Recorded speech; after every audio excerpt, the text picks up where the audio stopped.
Assalamualaikum warahmatullahi wabarakatuh. Halo solih-solihah kelas 3 semuanya. Apa kabar kalian hari ini? Ya, pastinya semuanya dalam keadaan sehat, tetap semangat, lebih semangat, dan juga bahagia.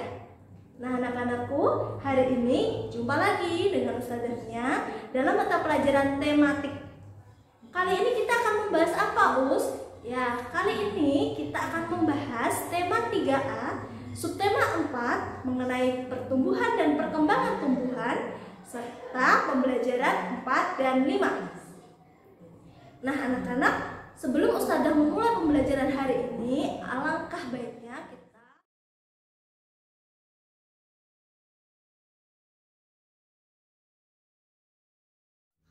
materi kita hari ini, tematik 3A, subtema 4, pertumbuhan dan perkembangan tumbuhan, pembelajaran 4 dan 5.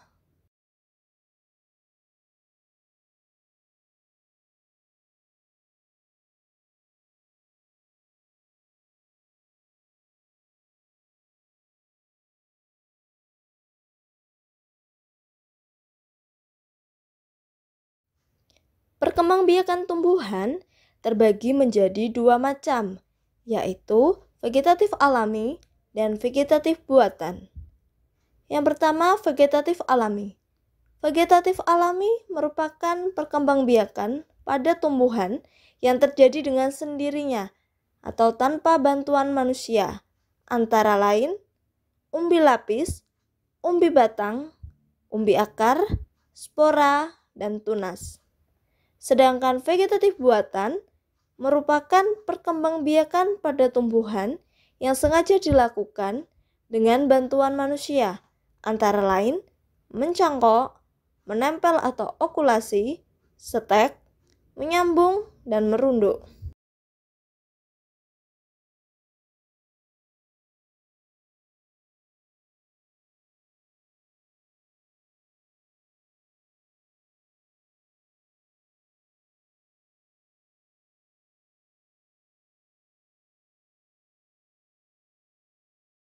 Berikut merupakan contoh dari perkembangbiakan vegetatif alami. Yang pertama, umbi lapis. Sebelum kita membahas mengenai umbi lapis, terlebih dahulu kita akan membahas apa itu umbi.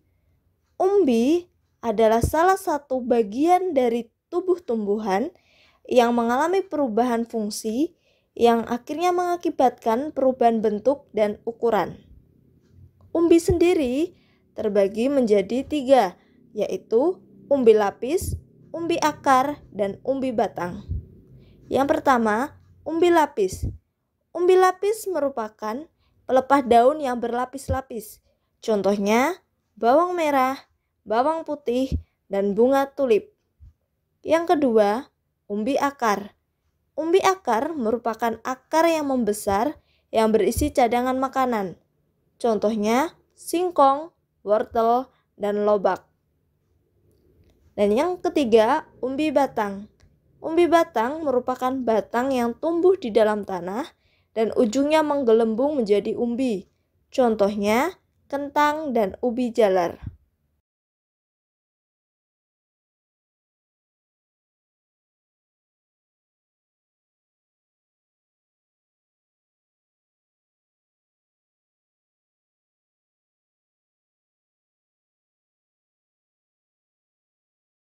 Contoh selanjutnya dari vegetatif alami adalah spora.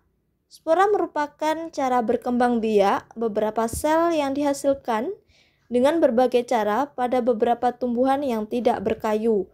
Contohnya tumbuhan paku atau pakis. Dan yang terakhir, tunas. Tunas merupakan tumbuhan baru atau anakan yang tumbuh dekat dengan induknya atau bisa juga tumbuh di bagian tubuh induknya. Contohnya pisang, kaktus, dan cocor bebek.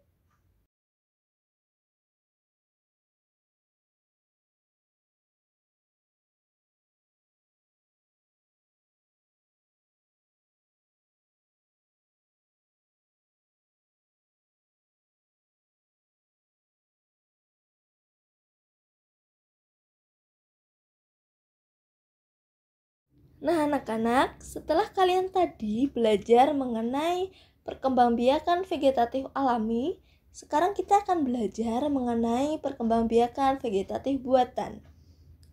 Yang pertama di sini contohnya adalah mencangkok.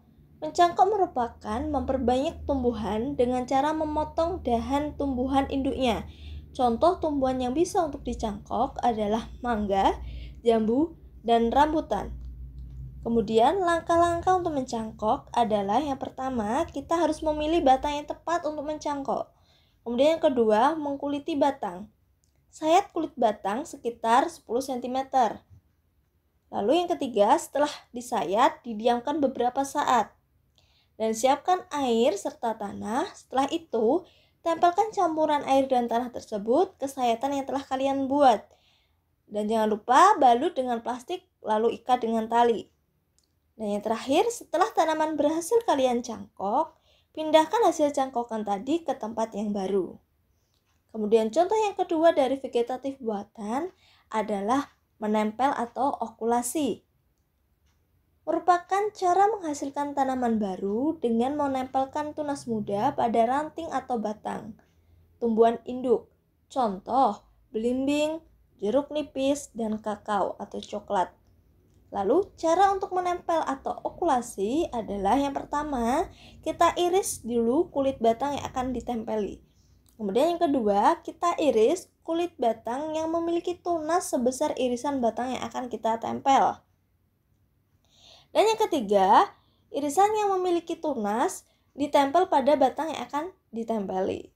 Dan yang keempat, potong bagian atas batang jika tunas telah tumbuh. Contoh yang ketiga dari vegetatif buatan adalah stek. Stek merupakan cara perkembangbiakan tumbuhan yang berasal dari akar tumbuh dari batang yang ditanam. Contohnya singkong, mawar, dan lavender. Cara untuk melakukan stek adalah yang pertama, kita harus memilih media tanam yang akan kita gunakan untuk menanam stek tersebut. Jadi kita siapkan pasirnya atau tanahnya, kita siapkan pupuknya. Dan yang kedua, pemotongan bahan stek. Potong batang atau ranting pohon. Kemudian yang ketiga, tanamkan hasil potongan batang atau ranting tadi ke dalam media yang sudah kalian siapkan.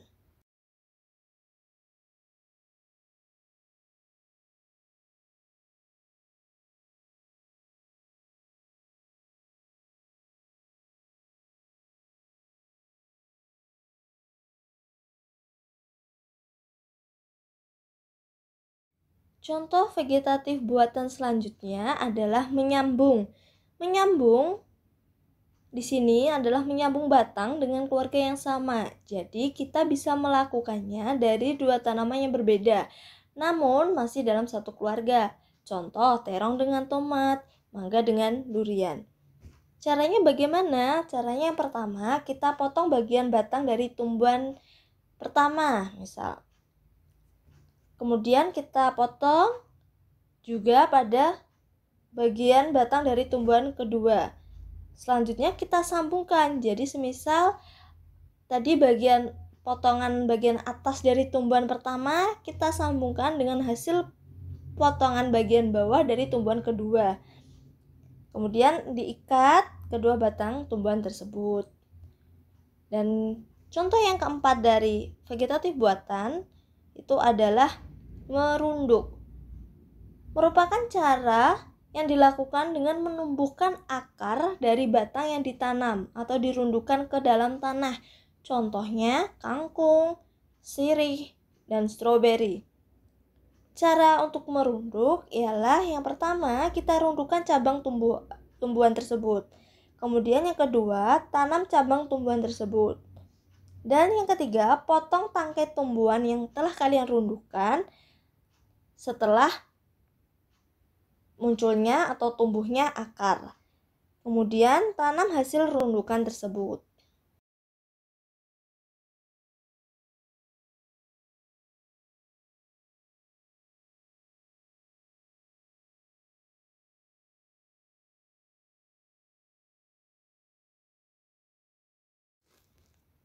Materi kita selanjutnya adalah bekerja sama. Apa itu bekerja sama? Bekerja sama merupakan suatu kegiatan bekerja bersama-sama untuk menyelesaikan suatu permasalahan. Bekerja sama memiliki banyak manfaat, di antaranya pekerjaan menjadi lebih ringan, cepat, dan mudah. Bekerja sama banyak contohnya dalam kehidupan kita sehari-hari. Di antaranya memelihara tanaman di rumah, membersihkan rumah. Kalau di sekolah contohnya seperti kita melakukan piket kebersihan di sekolah, mengerjakan tugas secara kelompok.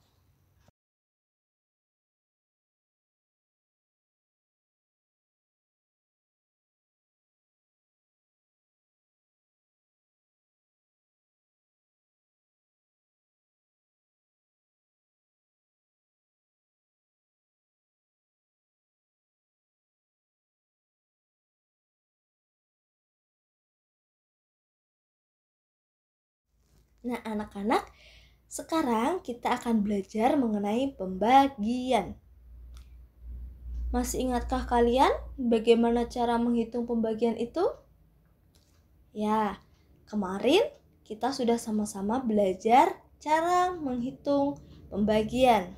Sekarang, Ustadzah punya soal cerita. Coba kita simak soal cerita berikut dari Ustadzah ya. Salman membawa oleh-oleh dari rumah kakek berupa 24 bibit pohon jeruk. Salman ingin membagikan bibit pohon jeruk tersebut untuk 6 temannya sama rata. Maka setiap teman Salman akan mendapatkan berapa bibit pohon jeruk? Ingat anak-anak, pembagian merupakan bentuk pengurangan yang berulang. Banyaknya bibit pohon jeruk yang akan diterima teman Salman adalah, tadi Salman punya keseluruhannya berapa? Ya, 24. Berarti ditulis dulu 24. Akan diberikan atau dibagikan untuk 6 temannya secara sama rata. Berarti bentuk matematikanya 24 dibagi 6. Coba kalian gunakan cara pembagian menurun yang kemarin sudah kalian pelajari. Berapakah hasilnya 24 dibagi 6? Ya, 24 dibagi 6 hasilnya adalah 4. Jadi, banyaknya bibit pohon jeruk yang diterima setiap teman Salman adalah 4 bibit pohon jeruk.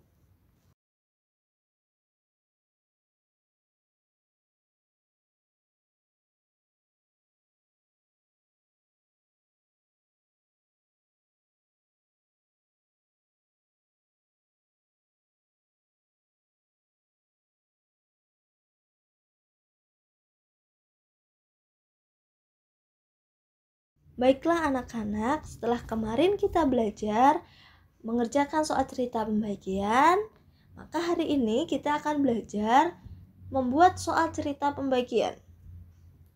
Nah, dalam membuat soal cerita pembagian, ada beberapa hal yang harus kita perhatikan. Yang pertama, kita harus tentukan subjek, predikat, dan juga objek yang terdapat dalam soal. Yang kedua, kita harus perhatikan kata kunci pembagian. Kata tersebut yaitu dibagi, diberikan, dan sama banyak. Angka yang mengikuti kata tersebut berada di belakang tanda bagi. Contohnya di sini Ustazah menuliskan 30 dibagi 5. Maka soal ceritanya sebagai berikut. Sofia membeli 30 mangga. Lalu dia ingin memasukkannya ke dalam 5 keranjang dengan jumlah sama banyak. Jadi masing-masing keranjang berisi. Di sini soal cerita yang Ustazah tuliskan sudah memenuhi unsur dari pembuatan soal cerita. Sudah ada subjeknya yaitu Sofia, ada predikatnya membeli, dan juga ada objeknya yaitu 30 mangga. Dan juga di sini sudah ada kata kunci pembagian, yaitu kata kuncinya sama banyak. Ingat, angka yang mengikuti kata tersebut atau kata kunci yang telah Ustazah sebutkan tadi itu berada di belakang tanda bagi. Pada soal yang Ustazah tuliskan adalah bentuk matematikanya 30 dibagi 5. Berarti angka yang di belakang tanda bagi adalah angka 5. Maka angka 5 harus mengikuti kata kunci pembagian. Makanya di sini Ustazah tuliskan 5 keranjang dengan jumlah sama banyak.